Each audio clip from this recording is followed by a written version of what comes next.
നമുക്ക് ഇന്നത്തെ ധ്യാനം ആരംഭിക്കാം. പൗലോസ് കൊറിന്ത്യർക്ക് എഴുതിയ 2-ാം ലേഖനം 7-ാം അധ്യായമാണ് ഇന്ന് നമ്മൾ ആരംഭിക്കുന്നത്. പ്രാർത്ഥനയോടുകൂടി നമുക്ക് തുടങ്ങാം. പരിശുദ്ധ ആത്മാവേ, നീ ഞങ്ങളിൽ കൂടെ സംസാരിക്കണമെന്ന് ഞങ്ങളെ പ്രാർത്ഥിക്കുന്നു. ദൈവത്തിൻ്റെ ആത്മാവ് ഞങ്ങളുടെ ഹൃദയങ്ങളിലേക്ക് വരണം. ധാരാളം ശ്രോതാക്കളെ നീ ഉണ്ടാക്കണം. അവരൊക്കെയും ദൈവത്തിൻ്റെ വചനം കേട്ട് ജീവിച്ച് പരിപൂർണരായി തീരുവാൻ കർത്താവ് സഹായിക്കണമെന്ന് പ്രാർത്ഥിക്കുന്നു. അനേകരെ രക്ഷയിലേക്ക് ആകർഷിക്കണമേ. അടിയനെ കരങ്ങളിലേക്ക് ഏൽപ്പിക്കുകയാണ്. ദൈവത്തിൻ്റെ പരിശുദ്ധാത്മാവിന് നിറവ് തരണം, ആരോഗ്യം തരണം, ശക്തി തരണം. നീ വാക്കുകളെ തന്ന്, നീ ആലോചനകളെ തന്ന് അത് പറയുവാൻ കർത്താവെ അടിയനെ നീ ഉപയോഗിക്കണമെന്ന് പ്രാർത്ഥിക്കുന്നു. നിൻ്റെ സാന്നിധ്യം കൂടെ ഇരിക്കണമേ. യേശു കർത്താവിൻ്റെ വിലയേറിയ നാമത്തിൽ പ്രാർത്ഥിക്കുന്നു. കൃപയോടെ കേട്ട് ഉത്തരമരുൾമാറാകണമേ. ആമീൻ. 7-ാം അധ്യായത്തിൻ്റെ ആദ്യത്തെ വാചകം ഞാൻ വായിക്കാം. പ്രിയപ്പെട്ടവരെ, ഈ വാഗ്ദാനങ്ങൾ നമുക്ക് ഉള്ളതിനാൽ ശരീരത്തിൻ്റെയും ആത്മാവിൻ്റെയും എല്ലാ അശുദ്ധിയിലും നിന്ന് നമ്മെ തന്നെ ശുചീകരിക്കുകയും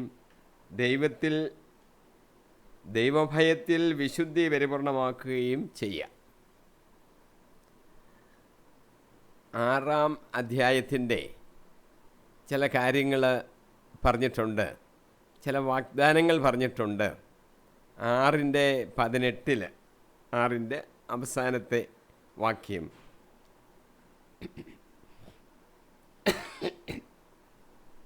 ഞാൻ നിങ്ങൾക്ക് പിതാവും നിങ്ങൾ എനിക്ക് പുത്രന്മാരും പുത്രികളും ആയിരിക്കും എന്ന് സർവശക്തനായ കർത്താവ് അരുളി ചെയ്യുന്നു. പ്രത്യേകം ഒരു വാഗ്ദാനമാണ്, അത് നമ്മൾ ശ്രദ്ധിക്കണം. സർവശക്തനായ കർത്താവ് അരുളി ചെയ്യുന്നു. കർത്താവാണ്, അവൻ സർവശക്തനാണ്. അത് നമുക്കെപ്പോഴൊരു ബലമാണ്. എൻ്റെ കർത്താവ് സർവശക്തനാണ്. നിത്യാവിശ്വാസ പ്രമാണം നമ്മളെ ഏറ്റുപറയുമ്പോഴും സർവശക്തനായ ദൈവം എന്നുള്ള അതാണ് നമ്മൾ തുടങ്ങുന്നത്. അപ്പോൾ നമുക്കൊരു ഉറപ്പ് എപ്പോഴും ഉണ്ട്. ആരാണിത് പറയുന്നത്? കർത്താവ് പറയുന്നു. ആര്? സർവശക്തനായ കർത്താവ്. എന്താണ് പറഞ്ഞിരിക്കുന്നത്? ഞാൻ നിങ്ങൾക്ക് പിതാവ് ആയിരിക്കും. സർവശക്തിയുള്ള ഒരു ദൈവമെന്ന് മാത്രമല്ല, പിതാവായിരിക്കുമെന്ന്.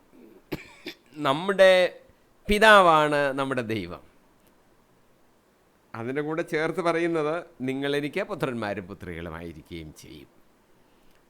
ഇതൊരു വലിയ ഉറപ്പാണ്, ഇതൊരു വാഗ്ദാനമാണ്. ദൈവത്തിൻ്റെ വാഗ്ദാനങ്ങളിൽ ദൈവം ഒരിക്കലും പിന്മാറുന്നവനല്ല, വിശ്വസ്തനാണ്. അപ്പോൾ അതാണ് വാഗ്ദാനം എന്ന് പറഞ്ഞിട്ട്, ഈ വാഗ്ദാനങ്ങൾ നിങ്ങൾക്കുള്ളതിനാൽ നമ്മൾ ഏതാണ്ട് ചെയ്യണമെന്ന് പൗലോസ് പറയാൻ പോവുകയാണ് 7-ാം അധ്യായത്തിൽ. ഈ വാഗ്ദാനങ്ങൾ എന്ന് പറയുമ്പോൾ തൊട്ടു മുമ്പ് പറഞ്ഞ 6:18 ആ വാഗ്ദാനം, ദൈവം നമ്മുടെ പിതാവായിരിക്കുന്നു എന്നുള്ള ആ വാക്യം, ആ വാഗ്ദാനം. ഇനി അത് മാത്രമാണോ? അത് മാത്രമായിരിക്കണമെന്നില്ല. വേദപുസ്തകത്തിൽ ധാരാളം വാഗ്ദാനങ്ങൾ, പ്രത്യേകിച്ച് പഴയ നിയമത്തിലൊക്കെ ധാരാളം വാഗ്ദാനങ്ങൾ നമുക്ക് കാണുവാൻ സാധിക്കും. അത് നമുക്ക് പഠിക്കാനുണ്ട്. വാഗ്ദാനങ്ങൾ ദൈവം വിശ്വസ്തനായതുകൊണ്ട് അതൊക്കെ കിട്ടും, ഉറപ്പോടുകൂടി നമുക്കിരിക്കാൻ സാധിക്കും. അതൊക്കെ നമുക്ക് പഠിക്കേണ്ടതാണ്. പക്ഷേ എല്ലാം ഇപ്പോൾ പറയാൻ നേരമില്ലാത്തതുകൊണ്ട് ദൈവത്തിൻ്റെ വാഗ്ദാനങ്ങളിൽ കുറച്ച് എണ്ണം നമുക്കൊന്ന് ഓടിച്ച് നോക്കാം. അപ്പോൾ ഇവിടെ പറഞ്ഞിരിക്കുന്ന വാഗ്ദാനം എന്ന് പറയുന്നത് 6:18 പറയുന്ന വാഗ്ദാനവും ബാക്കി വാഗ്ദാനങ്ങൾ എല്ലാം കൂടെ ചേർന്നാകാം. ഏതാനും വാഗ്ദാനങ്ങൾ നമുക്കൊന്ന് ചിന്തയിൽ കൊണ്ടുവരാം. ഒന്നാമത്തെ കാര്യം, ദൈവം തൻ്റെ വാഗ്ദാനങ്ങളിൽ വിശ്വസ്തനാണ്. ഒരു വാക്ക് പറഞ്ഞിട്ട് അങ്ങ് പോകുന്ന ആളല്ല, വിശ്വസ്തൻ. അവനത് ചെയ്തിരിക്കും. പറഞ്ഞാൽ പറഞ്ഞതു തന്നെ, യാതൊരു മാറ്റവുമില്ല. ശലോമോൻ രാജാവ് ദേവാലയമൊക്കെ പണിത് കഴിഞ്ഞിട്ട് അതിലോട്ട് കയറി ഒന്ന് പ്രാർത്ഥിച്ചിട്ട് ജനങ്ങളെയെല്ലാം ഒന്ന് ആശീർവദിച്ചൊരു വാക്യം പറഞ്ഞു. ആ വാക്യം ഇങ്ങനാണ്.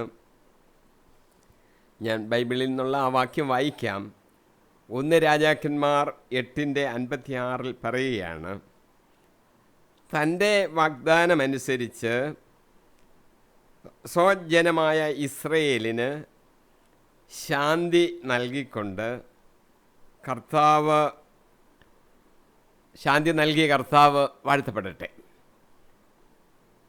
തൻ്റെ ദാസനായ മോശ വഴി വാഗ്ദാനം ചെയ്ത നന്മകളിൽ ഒന്നും അവിടുന്ന് നിറവേറ്റാതിരുന്നിട്ടില്ല. ദൈവം ധാരാളം വാഗ്ദാനങ്ങൾ ചെയ്തു മോശ വഴിയെല്ലാം. ആ വാഗ്ദാനങ്ങളെല്ലാം അവൻ നിറവേറ്റിയിട്ടുണ്ട്, ഒന്നും നിറവേറ്റാതിരുന്നിട്ടില്ല. വേറെ ഒരു വാഗ്ദാനം, രണ്ടാമത്തേതെന്ന് നമുക്ക് എണ്ണാം. വാഗ്ദാനങ്ങൾ നിറവേറ്റുവാൻ കഴിവുള്ളവനാണ് നമ്മുടെ ദൈവം. ചില വാഗ്ദാനങ്ങളൊക്കെ തരും. ഗവൺമെൻറ്റോ മറ്റ് ഭരണാധികാരികളോ ഒക്കെ വാഗ്ദാനം തരും. അടുത്ത വർഷം എല്ലാവർക്കും ഇന്നതെല്ലാം ചെയ്തു തരാമെന്നൊക്കെ വാക്ക് പറയും. ചിലപ്പോൾ ചെയ്യും, ചിലപ്പോൾ ചെയ്യത്തില്ല. ചെയ്യാത്ത എന്താണെന്നുള്ളതിന് ഉത്തരം ചിലപ്പം പറയുന്നത് അത് ചെയ്യുവാൻ സാമ്പത്തികമായ ഒത്തില്ല, കഴിവില്ല, അതുകൊണ്ട് ചെയ്യാൻ ഒത്തില്ല എന്നൊക്കെ പറയും. പക്ഷെ ദൈവത്തെ സംബന്ധിച്ചിടത്തോളം അവൻ നമ്മുടെ പിതാവാണ്. അവൻ വാഗ്ദാനങ്ങളിൽ ചെയ്തു തരുവാൻ കഴിവുള്ളവനാണ്. റോമാലേഖനം 4 21 വാക്യത്തിൽ പറയുന്നു, വാഗ്ദാനങ്ങൾ നിറവേറ്റുവാൻ കഴിയുന്നവനാണ് അവനെന്ന് അബ്രാഹാമിന് പരിപൂർണമായ ബോധ്യമുണ്ടായിരുന്നു. അബ്രാഹാമിന് ദൈവം ലോകത്തിൻ്റെ അവകാശിയാകും എന്നൊരു വാഗ്ദാനം കൊടുത്തിട്ടുണ്ട്.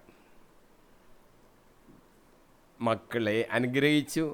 ആകാശത്തിലെ നക്ഷത്രങ്ങൾ പോലെ, കടൽ തീരത്തെ മണൽത്തരി പോലെ എണ്ണം വർദ്ധിപ്പിക്കാമെന്ന്. അത് ചെയ്തോ? 100ാമത്തെ വയസ്സിലും സ്വന്തം പുത്രനില്ല. പക്ഷേ വാഗ്ദാനം ചെയ്ത ദൈവം വിശ്വസ്തനാണ്, അത് നിറവേറ്റുവാൻ കഴിവുള്ളവനാണെന്ന് അബ്രാഹത്തിന് പൂർണ്ണ ബോധ്യമുണ്ടായിരുന്നു. അതാണ് നമ്മൾ അബ്രാഹത്തെ വിശ്വാസികളുടെ പിതാവെന്നൊക്കെ വിളിച്ചിങ്ങനെ അബ്രാഹത്തിൻ്റെ ശ്രേഷ്ഠതയെക്കുറിച്ച് നമ്മൾ പറയുന്നത്. റോമാലേഖനം 4 അധ്യായത്തിൽ തന്നെ 17 മുതൽ 19 വാക്യം, മരിച്ചവർക്ക് ജീവനും അസ്തിത്വമില്ലാത്തവയ്ക്ക് അസ്തിത്വവും നൽകുന്നവൻ്റെ മുമ്പിൽ അവൻ വിശ്വാസമർപ്പിച്ചു. ദൈവത്തിൻ്റെ മുമ്പിൽ ഉറപ്പുള്ളതായിരുന്നു ഈ വാഗ്ദാനം. 100 വയസ്സായ തൻ്റെ ശരീരം മൃതപ്രായം ആയിരിക്കുന്നു എന്നും സാറായുടെ ഉദരം വന്ധ്യമാണെന്നും അറിയാമായിരുന്നിട്ടും അവൻ്റെ വിശ്വാസം ദുർബലമായില്ല. 100 വയസ്സായി, തൻ്റെ കഴിവുകളൊക്കെ പ്രായാധിക്യം കൊണ്ട് നശിച്ചു പോയി. സാറയാണെങ്കിൽ വന്ധ്യയാണ്. എനിക്ക് ഒരു പുത്രനെ തരുമെന്നൊക്കെ ദൈവം പറഞ്ഞത് ശരിയാണോ എന്ന്, അല്ലെങ്കിൽ അത് സംഭവിക്കത്തില്ലെന്ന് സംശയിക്കാനുള്ള എല്ലാ സാഹചര്യങ്ങളും ഉണ്ടായിട്ടും ദൈവം വാഗ്ദാനങ്ങളിൽ വിശ്വസ്തനാണെന്നും ദൈവത്തിന് അത് ചെയ്യുവാൻ കഴിയുമെന്നും അബ്രഹാം ഉറച്ചു വിശ്വസിച്ചു. മരിച്ചവർക്ക് ജീവൻ നൽകുവാൻ കഴിവുള്ളവൻ, തൻ്റെ മോനെ പിന്നീട് ഉയർപ്പിച്ചത് അല്ലെങ്കിൽ മരിക്കാതെ സംരക്ഷിച്ചത് അബ്രഹാത്തിൻ്റെ വിശ്വാസത്തിൻ്റെ ഒരു തീക്ഷ്ണത കൊണ്ട് ദൈവം ചെയ്തതാണ്. അസ്തിത്വമില്ലാത്തവയ്ക്ക് അസ്തിത്വം നൽകുവാൻ ദൈവത്തിന് കഴിയുമെന്ന് അബ്രഹാം ഉറച്ചു വിശ്വസിച്ചു. യേശു പുതിയ നിയമത്തിൽ പറഞ്ഞിട്ടുണ്ടല്ലോ, ഈ കല്ലുകളിൽ നിന്ന് അബ്രഹാത്തിന് മക്കളെ ജനിപ്പിക്കുവാൻ എനിക്ക് സാധിക്കും. ദൈവത്തിന് കഴിയാത്തത് എന്താ? എല്ലാം സാധിക്കും. ആ ഉറപ്പാണ് നമുക്കുണ്ടായിരിക്കേണ്ടത്. അത് കിട്ടിയില്ലല്ലോ, ഞാൻ പ്രാർത്ഥിച്ചിട്ട് വിഷമിക്കണ്ട. ദൈവത്തിന് കഴിയും. ദൈവത്തെ വാഗ്ദാനങ്ങൾ വിശ്വസ്തനുമാണ് എന്ന് നമ്മൾ ഉറച്ച് വിശ്വസിച്ചാൽ അത് സംഭവിക്കും. ദൈവത്തിൻ്റെ സർവ വാഗ്ദാനങ്ങളും ക്രിസ്തുവിൽ അതേ എന്ന് തന്നെ 1 കൊരിന്ത്യർ 1:20 പൗലോസ് എഴുതിയിരിക്കുക. ക്രിസ്തുവിൻ്റെ വാഗ്ദാനങ്ങളിൽ അതേ എന്ന് തന്നെ, ക്രിസ്തുവിൽ അതേ എന്ന് തന്നെ, ക്രിസ്തു വഴി നമുക്കത് കിട്ടും. അതേ എന്ന് തന്നെ, യേസ് പറഞ്ഞ വാഗ്ദാനമാണോ? അതെ. അതോ ഇനി ഒക്കത്തില്ല എന്ന് പിന്നീട് പറയുമോ? അങ്ങനെ മാറ്റി പറയുന്ന ആളല്ല, അങ്ങനെ മാറ്റി പറയത്തില്ല. എപ്പോഴും അതേ എന്ന് തന്നെ. പത്രോസ് അപ്പോസ്തലൻ പറയുന്നു, ദൈവത്തിൻ്റെ വാഗ്ദാനങ്ങൾ അമൂല്യവും ശ്രേഷ്ഠവുമാണ്. 2 പത്രോസ് 1:4 തൻ്റെ മഹത്വവും ഔന്നത്യവും വഴി അവിടുന്ന് നിങ്ങൾക്ക് അമൂല്യവും ശ്രേഷ്ഠവുമായ വാഗ്ദാനങ്ങൾ നൽകിയിരിക്കുന്നു. നിങ്ങൾക്കവ നൽകിയത് അമൂല്യവും ശ്രേഷ്ഠവുമായ വാഗ്ദാനങ്ങളാണ്. ദൈവം തൻ്റെ മഹത്വവും ഔന്നത്യവും വഴിയാണ് നമുക്കിതൊക്കെ തന്നിരിക്കുന്നത്. അമൂല്യമായ ശ്രേഷ്ഠമായ വാഗ്ദാനങ്ങൾ. ചെറിയ ചെറിയ എന്തെങ്കിലും തരാം എന്നുള്ളതല്ല, അമൂല്യമാണ് നമുക്ക് തരുന്ന വാഗ്ദാനങ്ങളുടെ മൂല്യം നിർണ്ണയിക്കാൻ സാധ്യമല്ല. അത്രമാത്രം വലുത്, ശ്രേഷ്ഠമായത് നമുക്ക് തരികയാണ്. പിന്നെ ദൈവം നമുക്ക് തരുന്ന പ്രധാനപ്പെട്ട മറ്റ് 2 വാഗ്ദാനങ്ങൾ, ഒന്ന് നിത്യജീവൻ. 80 വയസ്സ് അല്ലെ 100 വയസ്സ് ഒക്കെ ജീവിച്ച് ഇവിടെ ഈ ഭൂമിയിൽ ജീവിച്ചിരുന്നിട്ട് മരിച്ച് മണ്ണോട് ചേരുന്ന ഒരവസ്ഥയെക്കുറിച്ചല്ല, നിത്യജീവൻ അത് നമുക്ക് കിട്ടുന്നു. 1 യോഹന്നാൻ 2:25 അവൻ നൽകിയിരിക്കുന്ന വാഗ്ദാനം ഇതാണ്, നിത്യജീവൻ. ഈ ലോകത്ത് ചിലപ്പോൾ കഷ്ടപ്പാടുകൾ കാണും, രോഗം കാണും, നടക്കാൻ വയ്യാത്ത അവസ്ഥയായിരിക്കും, കട്ടിലേക്ക് കിടന്ന് രോഗിയായിട്ട് കിടക്കുന്ന ഒരവസ്ഥയിലൊക്കെ ആയിരിക്കാം, സാമ്പത്തിക ബുദ്ധിമുട്ട് പ്രയാസങ്ങളൊക്കെ ഉണ്ടായിരിക്കാം. പക്ഷെങ്കിൽ ദൈവത്തിൻ്റെ ഒരു വാഗ്ദാനത്തിൽ നമ്മൾ ഉറച്ച് വിശ്വസിക്കണം, നിത്യജീവൻ. ദൈവത്തോടൊപ്പം ഒരു അവസാനമില്ലാത്ത കാലഘട്ടത്തിലേക്ക് ദൈവത്തിനോട് ചേർന്നിരിക്കുന്ന അവസ്ഥ, അത് ദൈവത്തിൻ്റെ വാഗ്ദാനമാണ്, നിത്യജീവൻ. വേറൊന്ന് യേശുക്രിസ്തു നമ്മളോട് പറഞ്ഞു. യേശുക്രിസ്തുവിൻ്റെ മരണത്തിന് മുമ്പ് ശിഷ്യന്മാരുമായിട്ട് ഒത്തിരി കാര്യങ്ങളെ തുറന്ന് പറഞ്ഞപ്പോൾ യേശു ഒരു കാര്യം ചെയ്യുകയാണ്, നമുക്ക് നിത്യമായൊരു ഭവനം സ്വർഗത്തിലെ ഉണ്ട്, നിർമ്മിച്ചുകൊണ്ടിരിക്കുകയാണ്. കർത്താവ് അതിനു വേണ്ടിയാണ് പോകുന്നത്. അത് നിർമ്മിച്ച് കഴിയുമ്പോൾ നമ്മളെ അവിടോട്ട് കൊണ്ടുപോകും. ആ ഒരു വാഗ്ദാനമുണ്ട്. യോഹന്നാൻ സുവിശേഷം 14 1-3 വരെ, നിങ്ങളുടെ ഹൃദയം അസ്വസ്ഥമാകേണ്ട, ദൈവത്തിൽ വിശ്വസിക്കുവീൻ, എന്നിലും വിശ്വസിക്കുവീൻ. എൻ്റെ പിതാവിൻ്റെ ഭവനത്തിൽ അനേകം വാസസ്ഥലങ്ങളുണ്ട്, ഇല്ലായിരുന്നുവെങ്കിൽ ഞാൻ നിങ്ങളോട് നിങ്ങൾക്ക് സ്ഥലമൊരുക്കുവാൻ പോകുന്നുവെന്ന് പറയുമായിരുന്നു. തീർച്ചയായിട്ടും നിത്യജീവനും നിത്യഭവനവും. നിത്യജീവനുണ്ടെങ്കിൽ നമുക്ക് താമസിക്കാനൊരു ഭവനം, അത് നിത്യമായിരിക്കണമല്ലോ. അത് നമുക്കവിടെ തരുമെന്നാണ് യേശു കർത്താവ് നമ്മളോടിപ്പോൾ വാഗ്ദാനം ചെയ്ത് പറഞ്ഞിരിക്കുന്നത്. വേറൊരു വാഗ്ദാനം, നമുക്ക് ദൈവത്തിൻ്റെ മക്കളാകാനുള്ള കഴിവ് തന്നിരിക്കുന്നു. ഈ ഭൂമിയിലെ മനുഷ്യരെല്ലാം ദൈവത്തിൻ്റെ സൃഷ്ടിയാണെങ്കിലും മക്കൾ എന്ന പദവിയിലേക്ക് ഉയർത്തപ്പെടണം. അതാണ് നമ്മൾ കൊരിന്ത്യരുടെ 6:18 നമ്മൾ പറഞ്ഞത്, നിങ്ങൾ എൻ്റെ പുത്രന്മാരും പുത്രികളുമായിരിക്കും. എല്ലാവരെയും കുറിച്ചല്ല, നിങ്ങൾ എൻ്റെ പുത്രന്മാരും പുത്രികളുമായിരിക്കും. നമുക്കും അതാകുവാനുള്ള അവകാശം, കഴിവ് തന്നിരിക്കുന്നു. എങ്ങനെയാണ്? യോഹന്നാന്റെ സുവിശേഷം 1:12 അത് വളരെ വ്യക്തമായിട്ട് പറഞ്ഞിരിക്കുകയാണ്. വാക്യം ഇതാണ്, തന്നെ സ്വീകരിച്ചവർക്കെല്ലാം,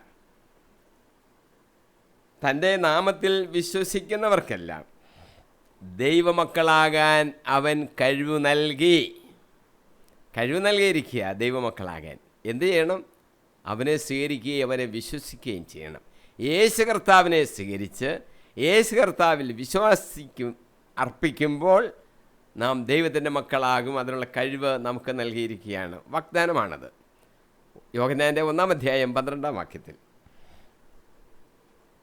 വേറൊരു വാക്യവും നമുക്ക് ചിന്തിക്കേണ്ടതായിട്ടുണ്ട്. റോമർ 8:28 നമുക്ക് എല്ലാം നന്മയ്ക്കായിട്ട് പരിണമിപ്പിക്കുന്നു എന്നാണ് എൻ്റെ ചുരുക്കം. ജീവിതത്തിലെ പല പ്രശ്നങ്ങൾ വരുമ്പോൾ നമ്മൾ നിരാശപ്പെടേണ്ട. നിരാശ വരും പലപ്പോഴും. പക്ഷേ നമ്മൾ ഉറച്ചു നിൽക്കണം. നമുക്ക് എന്ത് സംഭവിച്ചാലും അത് നമ്മുടെ നന്മയ്ക്ക് വേണ്ടി ദൈവം അത് പരിണമിപ്പിക്കും. എന്തുകൊണ്ടങ്ങനെ പറ്റിപ്പോയി? വിഷമിക്കണ്ട.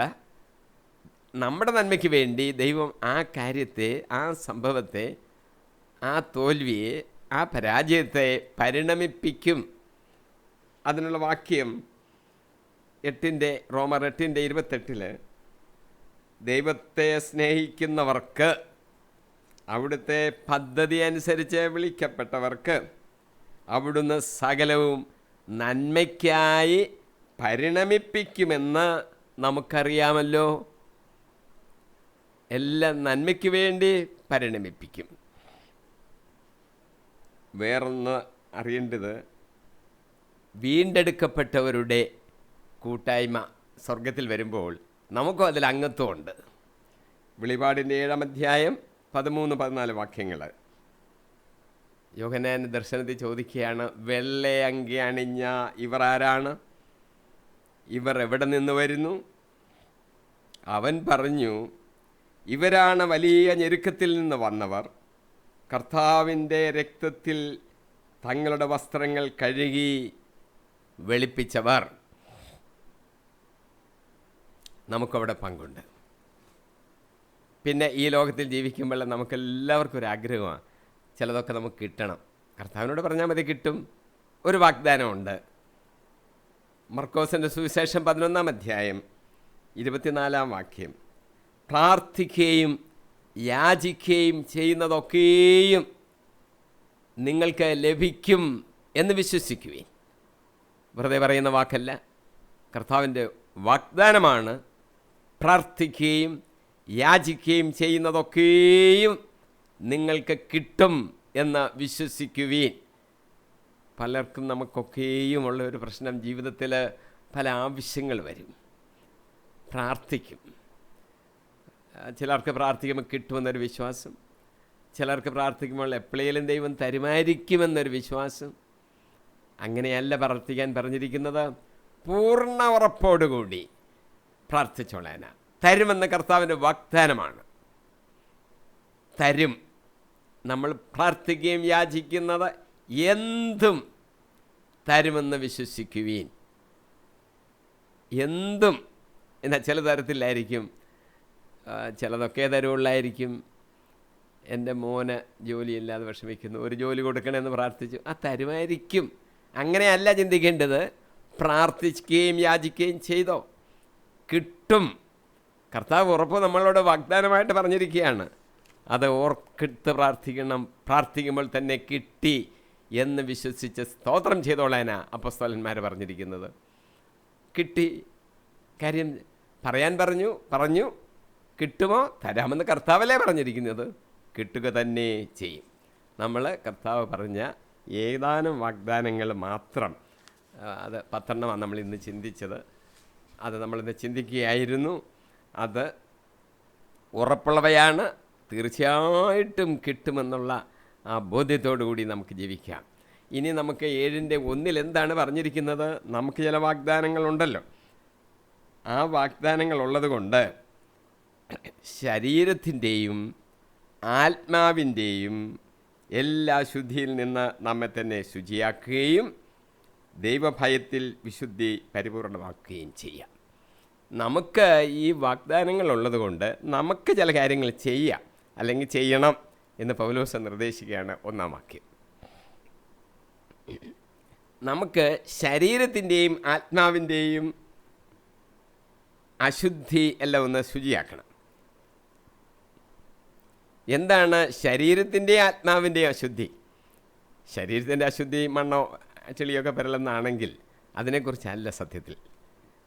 ഒരു വ്യക്തി എന്ന് പറയുമ്പോൾ ശരീരവും ആത്മാവും ചേർന്നതായതുകൊണ്ടാണ് ഇവിടെ വ്യക്തിയുടെ തെറ്റ് പാപം എന്ന് പറയുന്നതിന് ശരീരത്തിൻ്റെയും ആത്മാവിൻ്റെയും പാപം അശുദ്ധിയെന്ന് പൗലോസ് പറഞ്ഞിരിക്കുന്നത്. അല്ല ശരീരത്തിലേത് വേറൊന്നും ആത്മാവിൻ്റേത് വേറെ ഒന്നും അങ്ങനെ രണ്ടായിട്ട് തിരിച്ച് പറഞ്ഞതല്ല. ഒരു വ്യക്തി എന്നുള്ള നിലയിൽ ശരീരവും ആത്മാവും ഉണ്ട് എന്നുള്ള ആ കാരണങ്ങൾ കൊണ്ട് ആ വ്യക്തിയുടെ പാപം വ്യക്തിയുടെ അശുദ്ധി എന്ന് കാണിക്കാൻ ശരീരത്തിൻ്റെയും ആത്മാവിൻ്റെയും അശുദ്ധി എന്ന് പ്രയോഗിച്ചിരിക്കുകയാണ്. അങ്ങനെയും ചിന്തിക്കാം. വേറെ ചിലർ ചിന്തിക്കുന്നത് ബാഹ്യവും ആന്തരികവുമായ പാപങ്ങൾ, അങ്ങനെ വേണേലും വ്യാഖ്യാനിക്കാം. ചിലരങ്ങനെ വ്യാഖ്യാനിക്കുന്നത്. പാപങ്ങൾ രണ്ട് തരത്തിൽ നമുക്കെടുക്കാം. ആന്തരികമായ പാപം മനസ്സിൽ വിചാരിക്കുമ്പോഴേ പാപമാകുമല്ലോ, പ്രവൃത്തിയിൽ വരുമ്പോഴും പാപമാണ്.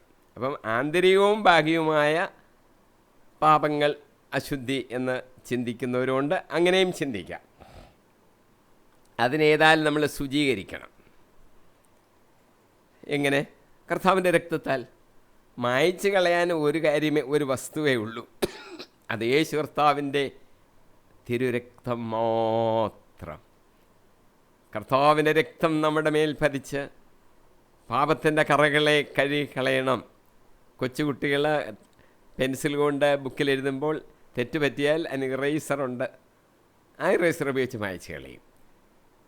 പാപം ശരീരത്തിലോ ആത്മാവിലോ എവിടെയായാലും അത് മായ്ച്ചു കളയുവാൻ യേശു കർത്താവിൻ്റെ രക്തത്തിനല്ലാതെ വേറെ ഒന്നിനും കഴിയത്തില്ല.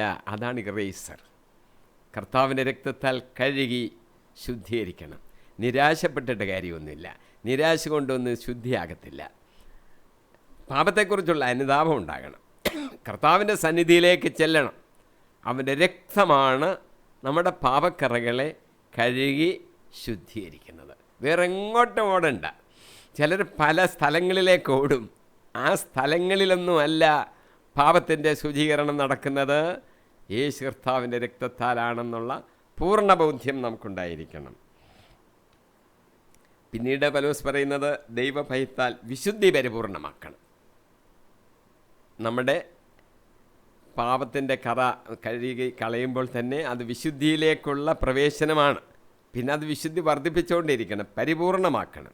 ഞാൻ പരിപൂർണനായിരിക്കുന്നത് പോലെ നിങ്ങളും പരിപൂർണരായിരിക്കുവീൻ എന്നാണ് കർത്താവ് ശിഷ്യന്മാരോട് പറഞ്ഞത്.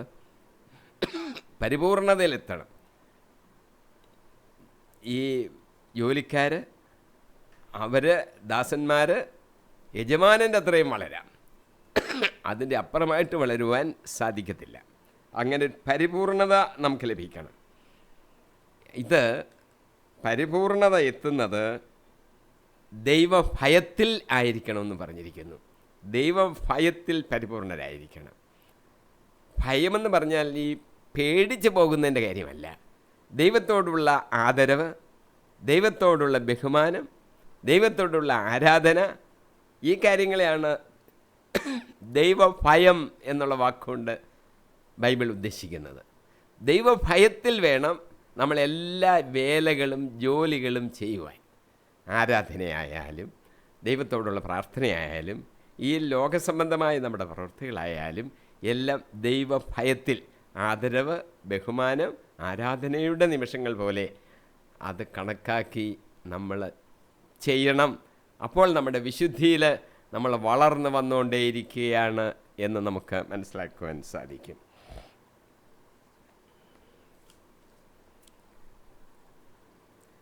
അടുത്ത വാചകം ഞാൻ വായിക്കുകയാണ്.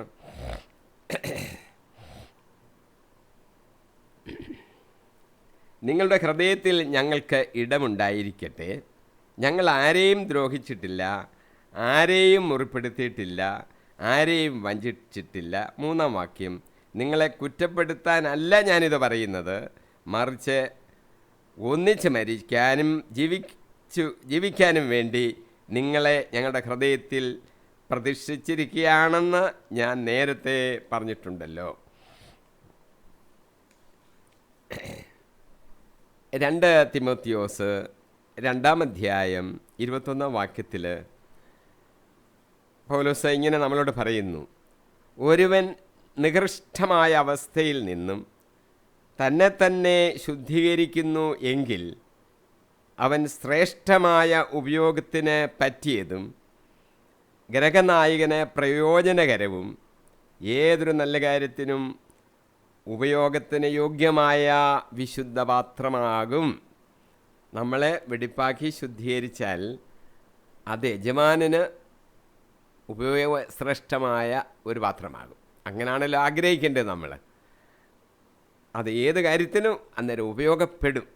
യേശയ്യ 1:16 പറയുന്നു, നിങ്ങളെ തന്നെ കഴുകി വൃത്തിയാക്കുവീൻ, നിങ്ങളുടെ ദുഷ്കർമ്മങ്ങൾ എൻ്റെ സന്നിധിയിൽ നിന്ന് നീക്കിക്കളയുവീൻ, നിങ്ങളുടെ അകൃത്യങ്ങൾ അവസാനിപ്പിക്കുവീൻ. അങ്ങനെ നമ്മളൊരു പൂർണ്ണതയിലേക്ക് എത്തണം എന്ന് യേശയ്യായും നമ്മളോട് പറയുകയാണ്.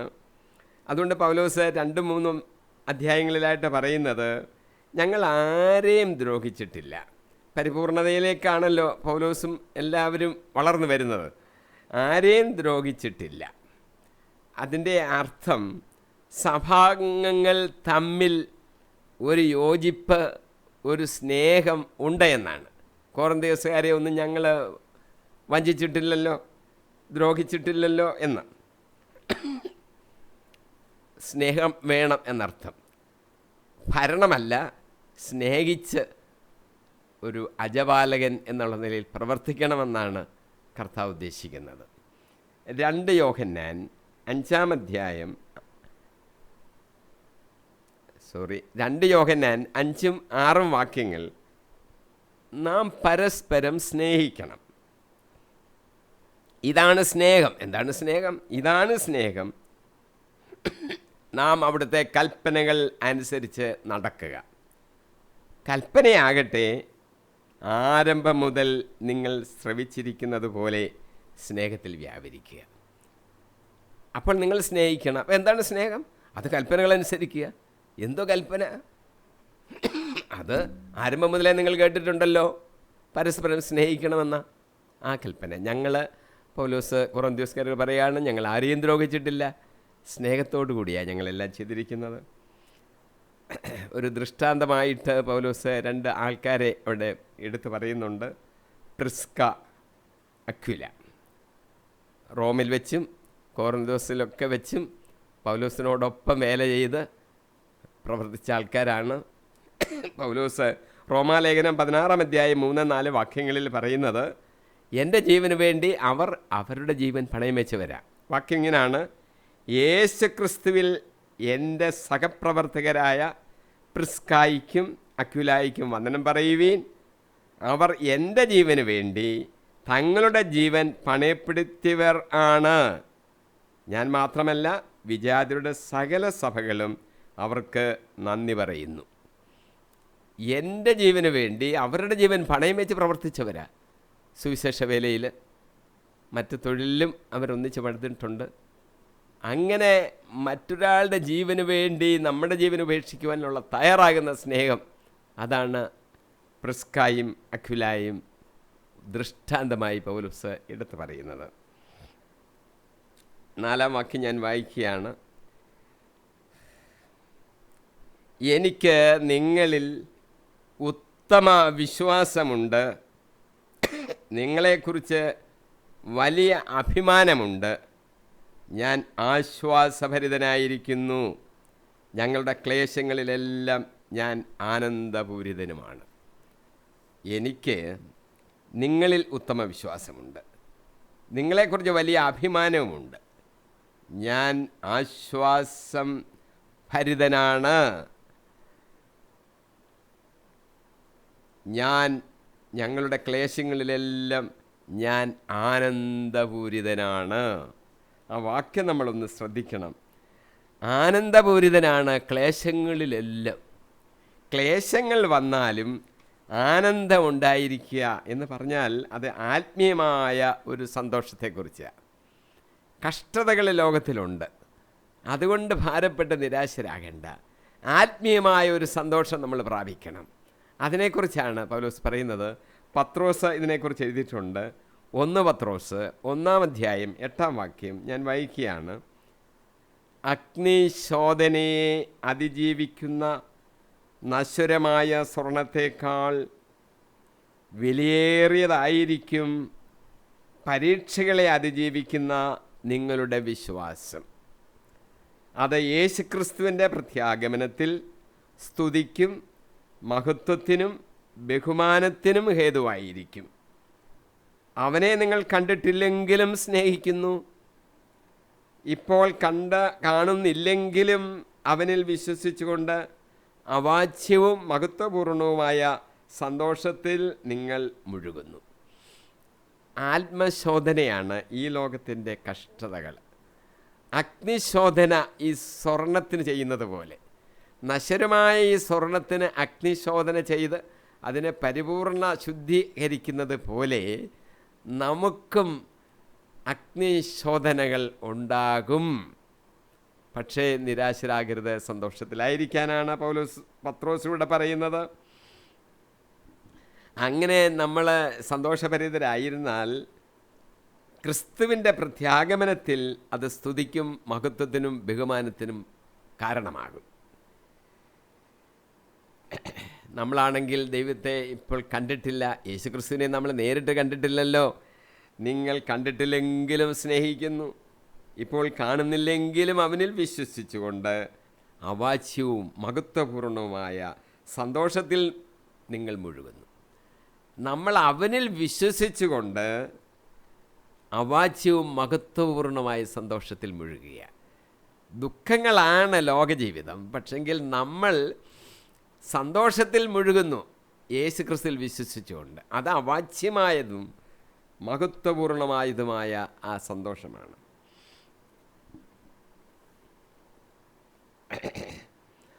പൗലോസിന് ഈ കഷ്ടതകളിലെല്ലാം ആത്മീയമായ സന്തോഷം നിറഞ്ഞു നിൽക്കുവാൻ കഴിയുമായിരുന്നു. അപ്പോസ്തല പ്രവൃത്തികൾ 16-ാം അധ്യായത്തിൽ പൗലോസിൻ്റെ ഒരു അനുഭവം എഴുതിയിട്ടുണ്ട്. പൗലോസും സീലാസും കൂടെ ഫിലിപ്പിയിൽ വെച്ച് ദൈവവചനം പ്രസംഗിക്കുക. രണ്ടുപേരെയും പിടിച്ച് അടിച്ച് കഷ്ടതപ്പെടുത്തിയിട്ട് കാരാഗ്രഹത്തിൽ അടച്ച് കാരാഗ്രഹത്തിൻ്റെ ഉള്ളറകളിലാക്കി കാലുകൾക്ക് ആമം വെച്ചു. ഒരു പൗലോസാണെങ്കിൽ റോമൻ പൗരന് ഇങ്ങനൊന്നും അടിക്കാൻ പാടില്ല, പക്ഷെ അതെല്ലാം ചെയ്ത് കഷ്ടപ്പെടുത്തി കാരാഗ്രഹത്തിലാക്കി കാലുകൾക്ക് ആമം വെച്ചു. പക്ഷേ ക്രിസ്തുവിനെ പ്രതിയുള്ള സന്തോഷം പൗലോസിലും സീലാസിലും നിറഞ്ഞു നിന്നു. അവരെ പാതിരാത്രിക്ക് പോലും ദൈവത്തെ പാടി സ്തുതിച്ചുകൊണ്ടേയിരുന്നു. എന്ത് സംഭവിച്ചു? വലിയൊരു ഭൂകമ്പമുണ്ടായി.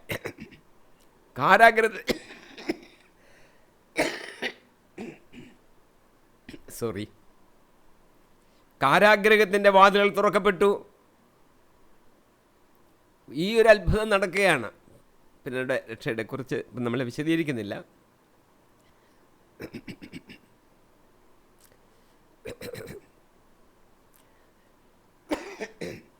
എന്തുകൊണ്ട് ഈ അത്ഭുതം നടന്നു? അവർ ആത്മീയമായി സന്തോഷിച്ച് ഈ കഷ്ടതയുടെ നടുവിലും ദൈവത്തെ പാടി പുകഴ്ത്തുകയാണ്. പൗലോസിനത് കഴിഞ്ഞിരുന്നു. അങ്ങനെ നമ്മളും ചെയ്യണമെന്നാണ് പൗലോസ് പറയുന്നത്. യേശു ക്രിസ്തു തൻ്റെ പീഡാനുഭവത്തിന് മുമ്പ് ശിഷ്യന്മാരെയെല്ലാം ഇരുത്തി ഒരു വലിയ പ്രഭാഷണം നടത്തിയിട്ടുണ്ട്. യോഹന്നാൻ സുവിശേഷം 15-ാം അധ്യായം 9 മുതൽ 11 വാക്യങ്ങളിൽ യേശു സൂചിപ്പിക്കുന്നത് എൻ്റെ സന്തോഷം നിങ്ങളിലായിരിക്കാൻ വേണ്ടി, അത് പൂർണ്ണമായിട്ടായിരിക്കാൻ വേണ്ടിയാണ് ഞാനിതെല്ലാം ഇപ്പോൾ നിങ്ങളോട് പറയുന്നത്. ആ വാക്യം ഞാൻ വായിക്കുകയാണ്. ഞാൻ സാക്ഷാൽ മുന്തിരിച്ചെടിയും എൻ്റെ പിതാവ് കൃഷിക്കാരനും നിങ്ങൾ മുന്തിരിച്ചെടിയിലെ ശാഖകളുമാണ്. 9 മുതൽ 11 വരെ. നിങ്ങൾ എൻ്റെ സ്നേഹത്തിൽ വസിക്കുവീൻ, ഞാൻ എൻ്റെ പിതാവിൻ്റെ കൽപ്പനകൾ പാലിച്ച് അവിടുത്തെ സ്നേഹത്തിൽ നിലനിൽക്കുന്നത് പോലെ നിങ്ങൾ എൻ്റെ കൽപ്പനകൾ പാലിച്ചാൽ എൻ്റെ സ്നേഹത്തിൽ നിലനിൽക്കും. ഇത് ഞാൻ നിങ്ങളോട് പറഞ്ഞത് എൻ്റെ സന്തോഷം നിങ്ങളിൽ കുടികൊള്ളാനും നിങ്ങളുടെ സന്തോഷം പൂർണ്ണമാകുവാനും വേണ്ടിയാണ്. കർത്താവ് ഇത് നേരത്തെ അവരോട് പറയുകയാണ്. യേശുവിൻ്റെ പീഡാനുഭവത്തെക്കുറിച്ചും എല്ലാം പറഞ്ഞിട്ട് നിങ്ങൾ പരസ്പരം സ്നേഹിക്കണം, കൽപ്പനകൾ പാലിക്കണം. അങ്ങനെ എന്തിനാണ് ഇതെല്ലാം ഞാൻ നിങ്ങളോട് പറയുന്നത്? നിങ്ങളുടെ സന്തോഷം പൂർണ്ണമായിരിക്കുവാനാണ്. ഞാനങ്ങ് പോയാൽ നിങ്ങളെ അവർ പീഡിപ്പിക്കും, ഭയപ്പെടേണ്ട, ഭാരപ്പെടേണ്ട, ഇതെല്ലാം സംഭവിക്കുമെന്നൊക്കെ ഞാൻ നിങ്ങളോട് നേരത്തെ പറയുകയാണ്. എന്തിനാന്ന് വെച്ചാൽ എൻ്റെ സന്തോഷം നിങ്ങളുടെ ഹൃദയത്തിൽ പൂർണ്ണമായിട്ട് കുടികൊള്ളാൻ വേണ്ടിയാണ്. പീഡ സഹിക്കുന്നവർ യഥാർത്ഥത്തിൽ ഭാഗ്യവാന്മാരാണെന്നാണ് ബൈബിൾ പറയുന്നത്. എനിക്കെന്താണ് ഇത്ര പീഡ, മറ്റുള്ളവർക്ക് ഇത്രയും പീഡകൾ കൊടുക്കുന്നില്ലല്ലോ എന്ന് ചിലരത് താരതമ്യം ചെയ്ത് നോക്കും. പക്ഷേ പീഡ സഹിക്കുന്നവർ ഭാഗ്യവാന്മാർ എന്നാണ് ബൈബിൾ പഠിപ്പിക്കുന്നത്. യാക്കോബ് അപ്പസ്തോലൻ 5-ാം അധ്യായം 11-ാം വാക്യം, ഇതാ പീഡ സഹിക്കുന്നവരെ ഭാഗ്യവാന്മാർ എന്ന് നാം കാണുന്നു. ജോബിൻ്റെ ദീർഘസഹനത്തെപ്പറ്റി നിങ്ങൾ കേട്ടിട്ടുണ്ടല്ലോ. കർത്താവ് അവസാനം അവനോട് എന്തു ചെയ്തു എന്നും അവിടുന്ന് എത്രമാത്രം ദയയും കരുണയുമുള്ളവനാണെന്നും നിങ്ങൾക്ക് അറിയാമല്ലോ. ജോബിൻ്റെ പുസ്തകത്തിൽ ജോബ് സഹിച്ച പീഡകളെല്ലാം നമ്മൾ വായിച്ച് മനസ്സിലാക്കുന്നു. എന്തെല്ലാം കഷ്ടതകളാണ് അദ്ദേഹത്തിനുണ്ടായത് വിവരിക്കുന്നില്ല. അവസാനം എത്രമാത്രം ദയയും കരുണയും ദൈവത്തിൽ നിന്ന് പ്രാപിച്ചു എന്ന് അത് നമ്മൾ വായിച്ചിട്ടുണ്ട്. ഇതെല്ലാം മനുഷ്യരുടെയും ജീവിതത്തിൽ സംഭവിക്കുന്നു. കഷ്ടതകളിൽ കൂടെ കടന്നു പോകുന്നു. പക്ഷേ ദയയും കരുണയും ദൈവം നമ്മളിൽ നിന്ന് വർഷിച്ച് നമ്മളെ അതിൽ നിന്ന് ഉയർത്തുക തന്നെ ചെയ്യും എന്ന് പൂർണ്ണ ബോധ്യം നമുക്കുണ്ടായിരിക്കണം. സങ്കീർത്തകൻ പറഞ്ഞിരിക്കുന്നു 94:19, എൻ്റെ ഹൃദയത്തിൻ്റെ ആകുലതകൾ വർദ്ധിക്കുമ്പോൾ അങ്ങ് നൽകുന്ന ആശ്വാസം എന്നെ ഉന്മേഷവാരാക്കുന്നു. കഷ്ടതകളൊക്കെ വരട്ടെ, ആ ആശ്വാസം കർത്താവിൽ നിന്ന് വരുമ്പോൾ ഞാൻ ഉന്മേഷഭരിതനാകുന്നു. ഇതായിരിക്കണം നമ്മുടെ ജീവിതത്തിൻ്റെ അവസ്ഥ എന്ന് നമ്മൾ ഓർക്കണം. ഞാൻ 5-ാം വാക്യം വായിക്കുകയാണ്.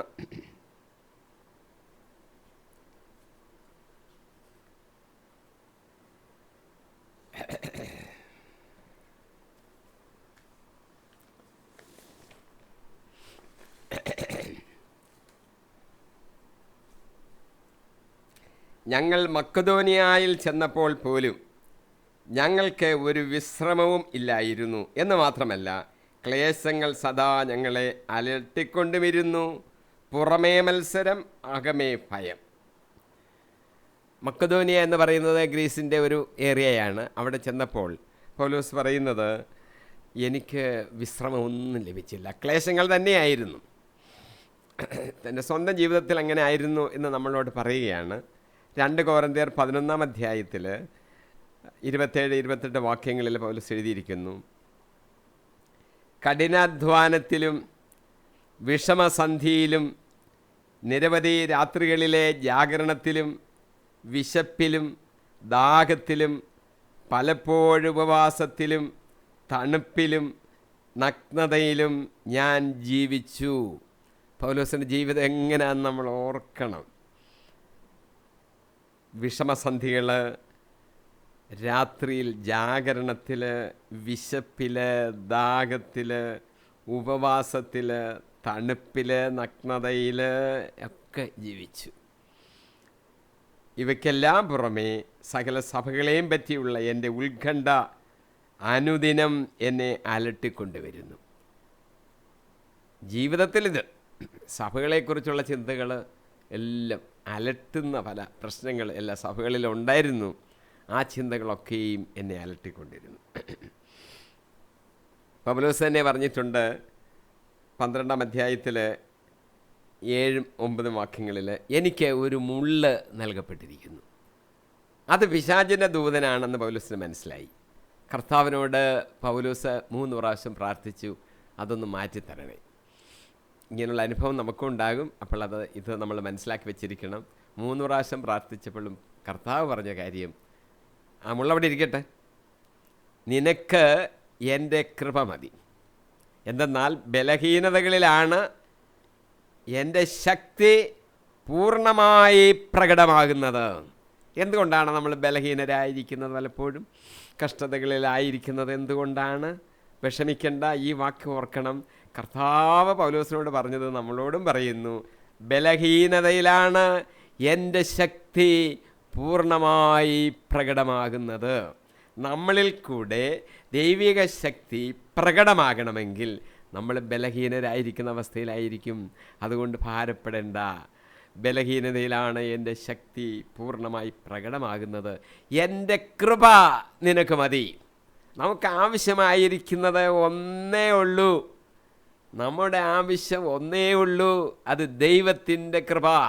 എൻ്റെ കൃപ നിനക്ക് മതി. ഇതാണ് പൗലോസിനോട് പറഞ്ഞത്. നമ്മളോട് ഇത് തന്നെയാണ് പറയുന്നത്. കഷ്ടതകളും പ്രയാസങ്ങളും വരുമ്പോൾ നമുക്ക് ഇങ്ങനെ ഉറപ്പിക്കാം, കർത്താവേ നിൻ്റെ കൃപ എനിക്ക് തരണമേ, നിൻ്റെ കൃപ എനിക്ക് മതി. അതാണ് ബലം. ആ ബലഹീന അവസരത്തിലാണ് ദൈവത്തിൻ്റെ ശക്തി എന്നിൽ പൂർണ്ണമായി പ്രകടമാകുന്നത്. നമ്മൾ ഇന്ന് 5 വരെയുള്ള വാക്യങ്ങളാണ് ചിന്തിച്ചത്. തുടർന്നുള്ള വാക്യങ്ങൾ അടുത്ത 72ാമത്തെ എപ്പിസോഡിൽ നമുക്ക് ധ്യാനിക്കാം. ഇന്ന് നമ്മൾ ധ്യാനിച്ചത് കർത്താവിൻ്റെ ദൈവത്തിൻ്റെ വാഗ്ദാനങ്ങളെക്കുറിച്ചാണ്. ധാരാളം വാഗ്ദാനങ്ങളുണ്ട്. എല്ലാം നമുക്ക് ചിന്തിക്കാൻ സമയം കിട്ടിയില്ല. ഒരു 10 ഞാൻ എടുത്തു പറഞ്ഞു. ഇത് വാഗ്ദാനങ്ങൾ നമുക്കുണ്ട്. 10ാമത് ഞാൻ പറഞ്ഞ വാഗ്ദാനം നമ്മൾ ചോദിക്കുന്ന എല്ലാം കർത്താവ് തരും. ഒട്ടും ഭാരപ്പെടേണ്ട. ചോദിച്ചിട്ട് കിട്ടാത്തത് ആർക്കാ? ചോദിക്ക് കിട്ടും, പിതാവല്ലേ. അതൊക്കെ കർത്താവ് നേരത്തെ നമ്മളോട് പറഞ്ഞ വാചകങ്ങൾ പറഞ്ഞിട്ടുണ്ട്. നിങ്ങൾ കൊടുക്കുന്നില്ലേ, പിന്നെ ഞാൻ തരാതിരിക്കുമോ? അതുകൊണ്ട് ചോദിക്കാൻ കിട്ടും. നമുക്ക് നിത്യജീവൻ, നിത്യമായ ഭവനം എല്ലാം ഒരുക്കി വെച്ചിരിക്കുക. ഭാരപ്പെടേണ്ടതായിട്ടൊന്നുമില്ല. കർത്താവിൻ്റെ വാഗ്ദാനങ്ങൾ ഉറച്ചു നിന്ന് നമുക്ക് മുന്നോട്ട് നീങ്ങാം. കർത്താവ് നമ്മളെ ശക്തീകരിക്കും. കഷ്ടതകളുടെ കാര്യമാണ് പൗലോസിന് പറഞ്ഞത്. ആ കഷ്ടതകൾ നമുക്കുണ്ട്. അപ്പോഴെല്ലാം നമ്മൾ ഓർക്കണം, ഇത് എന്നെ ആത്മശോധന ചെയ്യുകയാണ്. സ്വർണം ശുദ്ധീകരിച്ച് പല പ്രാവശ്യം അഗ്നിയിൽ ശോധന ചെയ്തെടുക്കുന്നത് പോലെ നമ്മളെയും ശുദ്ധീകരിക്കുകയാണ് എന്നോർക്കണം. പിന്നീട് നമ്മൾ ചിന്തിക്കുന്നത് ദൈവത്തിൻ്റെ കൃപ മാത്രം മതി. ദൈവത്തിൻ്റെ കൃപ മാത്രം മതി. അത് പ്രത്യേകം ഓർത്തണം. എന്തും സംഭവിച്ചോട്ടെ, ദൈവത്തിൻ്റെ കൃപ നമ്മളിൽ ചൊരിയണം. അത് ആഗ്രഹിക്കണം, ദൈവം തരും. ആ ബലഹീന അവസരത്തിൽ ദൈവത്തിൻ്റെ ശക്തി നമ്മളിൽ പൂർണ്ണമായിട്ട് പ്രകടമാകും. ദൈവം നമ്മളെ അനുഗ്രഹിക്കട്ടെ, കൃപകളാൽ നിറയ്ക്കട്ടെ. അടുത്ത ക്ലാസ്സിൽ നമുക്ക് 6ാം വാക്യം മുതൽ ധ്യാനിക്കാം. ദൈവത്തിൻ്റെ പരിശുദ്ധാത്മാവ് നടത്തട്ടെ എന്ന് ഞാൻ പ്രാർത്ഥിക്കുന്നു. യേശു കർത്താവിൻ്റെ നാമത്തിൽ തന്നെ. ആമീൻ.